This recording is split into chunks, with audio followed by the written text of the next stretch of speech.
नमस्कार दोस्तों, मैं डॉक्टर चंचलदीप कौर आपका स्वागत करती हूँ हमारे YouTube channel SRIP Edu Farm में। आज के इस वीडियो में हम ये जानेंगे कि हमारा ब्लड किन चीज़ों से मिलके बना होता है। क्या हम अपने ब्लड के कंपोजिशन को जानते हैं? और सबसे बड़ी बात, अगर हम सेल्स के बारे में जानते भी हैं तो क्या हम उनको देख के अलग अलग पहचान सकते हैं? तो इसके बारे में बेसिकली हम आज के इस वीडियो में देखेंगे। ब्लड को तो हम सभी ने देखा है। ब्लड देखने में तो रेड कलर का होता है, लेकिन उसमें बहुत सारे और भी कंपोजिशंस होते हैं और भी कॉन्स्टिट्यूएंट्स होते हैं। पर पहले हम जानेंगे ब्लड होता क्या है। तो blood is fluid connective tissue derived from mesoderm which is circulating in the human body. यहाँ हमको तीन चीज़ें याद रखनी है कि एक तो कनेक्टिव टिश्यू है, दूसरा वो मेसोडर्म से डेराइव होता है, और तीसरा ये हमारी बॉडी में फ्लूइड जो है ये सर्कुलेट होता है। अब बात करते हैं एक टर्म की, हीमेटोलॉजी। वो क्या होता है? ये दो वर्ड से मिलके बना है, हीम और लोगोस। ये ग्रीक वर्ड होते हैं। हीम मतलब ब्लड और लोगोस मतलब स्टडी। तो haematology is the branch of science which deals with the study of blood, blood forming tissues and the disorders associated with them. अब हम बात करेंगे कि हमारे ब्लड के कंपोजिशन की। अगर हम होल ब्लड को लेते हैं और उसको सेंट्रीफ्यूज करते हैं तो वो अपने कंपोनेंट्स में डिवाइड हो जाते हैं। कंपोनेंट्स को हम ब्रॉडली क्लासिफाई करते हैं, cellular elements and non cellular elements. Non cellular मतलब जो एक फ्लूइड ऊपर पेल येलो कलर का फ्लूइड आ जाता है, जो कि ब्लड प्लाज्मा होता है, ये 55% होता है। और नीचे जो सेलुलर एलिमेंट्स हैं वो 45% होते हैं। इसमें भी नीचे एकदम रेड होता है जो आरबीसीज या एरिथ्रोसाइट्स होते हैं, और जो बीच की लेयर है उसमें WBCs और ब्लड प्लेटलेट्स होते हैं। तो यहाँ हमको ये याद रखना है कि नॉन सेलुलर में ब्लड प्लाज्मा है जो 55% है, और सेलुलर में आता है 45%, जो कि हमारे डिफरेंट सेल्स हैं like RBC, WBC and blood platelets.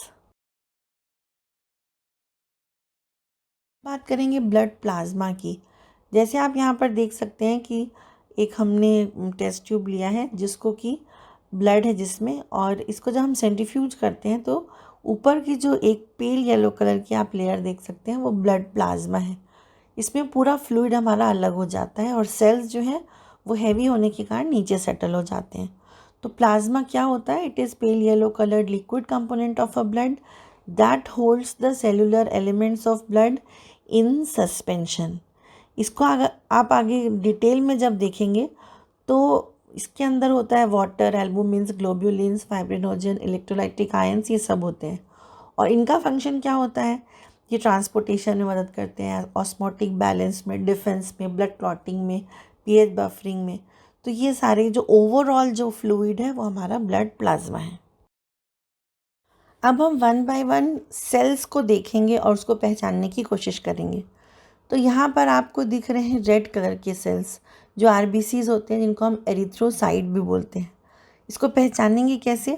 सबसे पहले तो इसका shape circular by concave shape के होते हैं, और इसके अंदर न्यूक्लियस नहीं होता है, दे आर नॉन न्यूक्लिएटेड।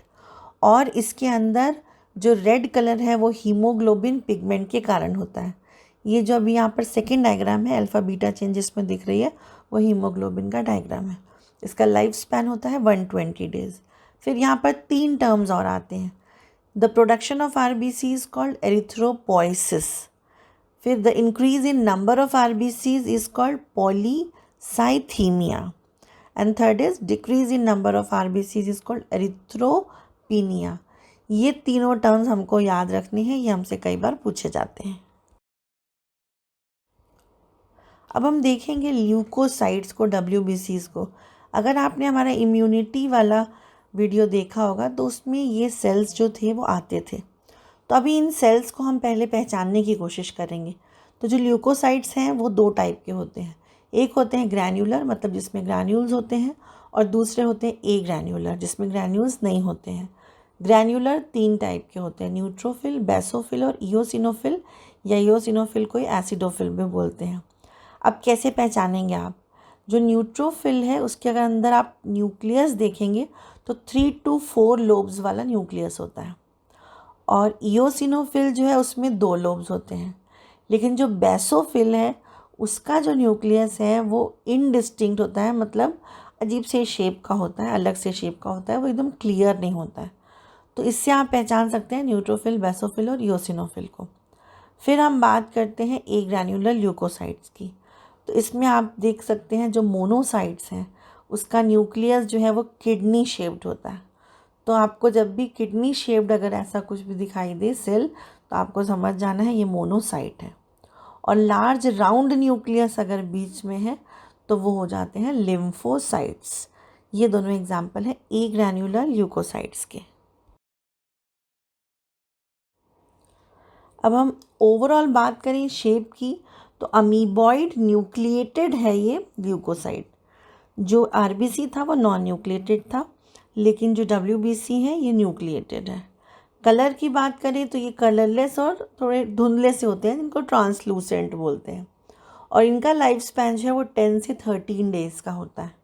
अब इनके टर्म्स देखेंगे, यहाँ पर भी जो पोइसिस वर्ड यूज़ हो रहा है वो हो रहा है प्रोडक्शन के लिए। तो क्योंकि ल्यूकोसाइट का पोइसिस है इसलिए leucopoiesis is the production of डब्ल्यूबीसीज। फिर साइटोसिस, ल्यूकोसाइटोसिस मतलब इंक्रीज इन नंबर ऑफ डब्ल्यूबीसीज। Leucopenia decrease in number of डब्ल्यूबीसीज। एक टर्म और हम अक्सर सुनते हैं, ल्यूकेमिया हो गया, मतलब ब्लड कैंसर हो गया।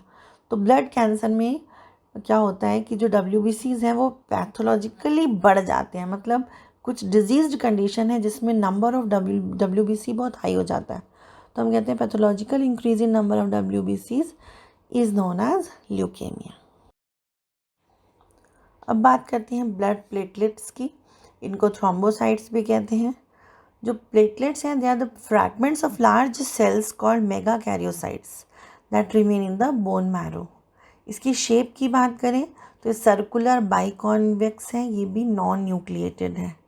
इसमें आप जो ये बीच में स्ट्रक्चर देख रहे हैं जिसमें कुछ ब्रांचेस जैसे हैं, ये हैं थ्रोम्बोसाइट्स।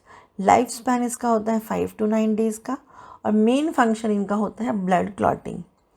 अब इसमें भी वही 3 वर्ड्स, थ्रोम्बोपोइसिस मतलब the production of platelets, thrombocytosis मैंने बताया था, साइटोसिस जब आता है मतलब नंबर बढ़ जाता है, increase in number of platelets, और थ्रोम्बोसाइटोपिनिया मतलब decrease in number of platelets.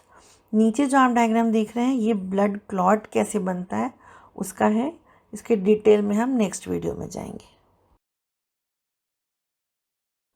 तो दोस्तों कैसा लगा आपको हमारा आज का वीडियो?